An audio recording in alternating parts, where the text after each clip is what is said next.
Bomdat namazın en birinci Adam Aleyhisselam okugan. Bunun okuyazı İnaya degen kitapta gelet. Kaçan Allah Taala Adam Aleyhisselam'dı beyişten dünyaya düşürgöndө, karangı tün uçurunda düşüröt. Büt aylana karangı, hiç nerse görünbeyt.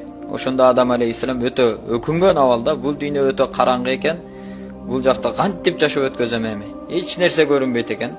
Эми каяка барам деп ар тараптын караңгылыгын көрүп жүрөгүнө коркунучу келет. Birazdan keyin akırındık menen жарыктык келе баштайт. Tаңдын жарык нуру келип, чыныгы таң көрүнгөндө Адам Aleyhisselam жанагы жанынан кооптонуу кетип, жүрөгүнөн коркунуч кетип, ошол убакта Адам Aleyhisselam күн чыгардан мурда 2 рекет намаз окуйт да.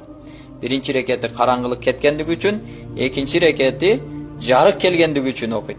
Ушул 2 рекет Алла Таалага өтө жаккандыктан пайгамбарыбыз саллаллаху алейхи вассаламдын үммөтүнө фарз кылынып калган экен да.